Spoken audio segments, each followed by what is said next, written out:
Cahill.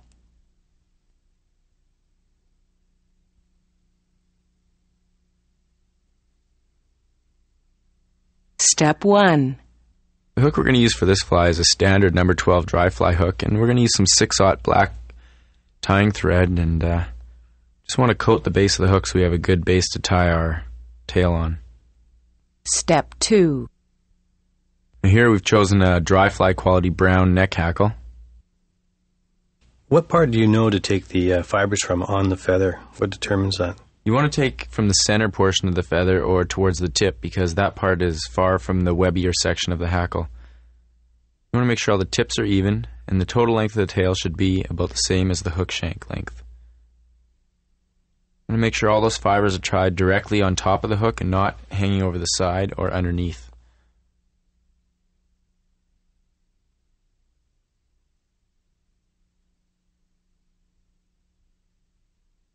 Step 3. Now what we're going to do is choose the wings for this fly, which are made from the body feather of a duck. And you want 2 equal feathers with fairly flush tops to them. You want all the tips to match up. So you're saying that all the lengths of fiber are flat on the top and give you a nice equal length? Correct, exactly. So that way when our wings are posted directly straight up, the tips of the fibers will all be equal. Now we're going to push the 2 feathers together in a cluster and press them fairly tight. We're tying in the wing now about the same length as the hook shank, pointing directly out over the eye of the hook. You want to leave a little bit of space between the eye and the wing, and cut this part on an angle, and that way it'll keep a nice tapered body when we dub over it.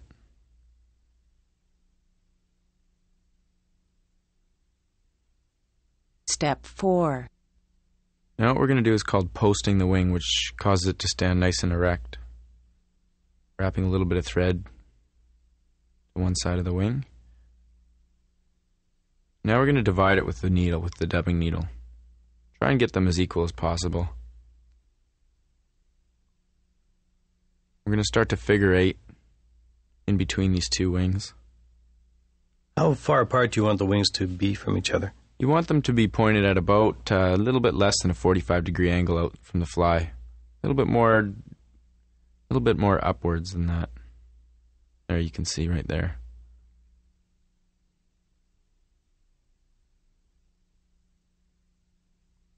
Handling them a lot? Yeah, you want to twist them with your fingers in order to get them in the right position. Step 5. It doesn't hurt to glue the wings in place. Using this, we'll use some Zap-A-Gap, which dries fairly fast. That's why I like to use this.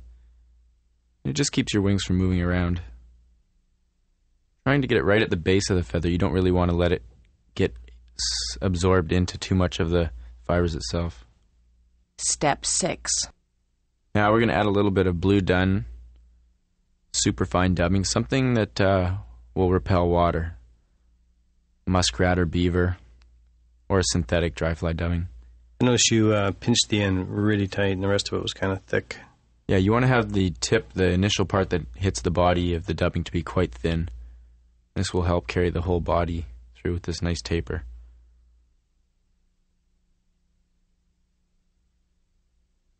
Leaving a bit of space to tie in the hackles. Step 7. Now we're going to use our hackle gauge in order to pick a couple hackles to match our number 12 hook. How does that work? Do you bend that around the post there and then look for the hackle to reach a number that determines the size? Exactly. That's exactly how it's done. So, for instance, a 12 would be for a 12 hook. You got it. Now we're going to we've chosen a few neck hackles, dry fly neck hackles, and we're using 4 here. And you know, it just depends on how long the length of how long the hackles are, and that'll determine how many you want to use. These are quite short, so we're going to have to use a few more. And we're tying them in with the underside of the hackle facing us, or directly facing up. I'm going to wrap 2 hackles at a time here, making a turn and holding the back of the feather with my finger to keep it from unraveling, or hackle pliers. With hackle pliers, you can only use 1 feather at a time, though. to get the most out of those feathers that we can. You're saying because they're so short, you're using 4 of them, whereas a longer hackle would just wind around a little bit more than these are. Exactly. With a saddle hackle, you can make a lot more turns with one hackle, so you don't have to use as many.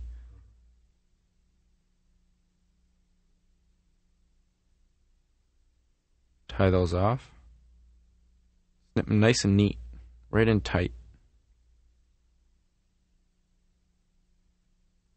Doesn't hurt to get rid of a few of those stray fibers. Not absolutely necessary, but makes the fly look a little neater. Step 8. Now we'll just come in with the whip finish. Make sure we keep all those hackles out of the eye of the hook.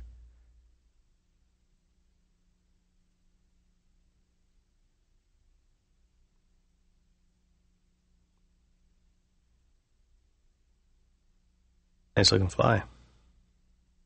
And now you can come in and just trim some of those extra fibers out of the way.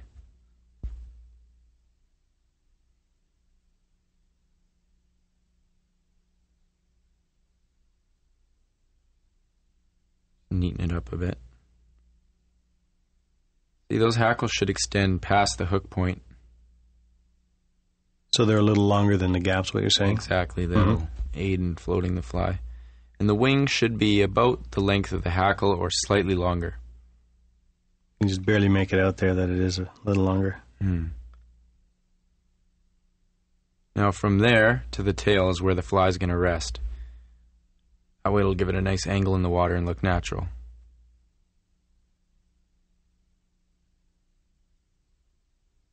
This is an excellent mayfly pattern, tied in many different colors.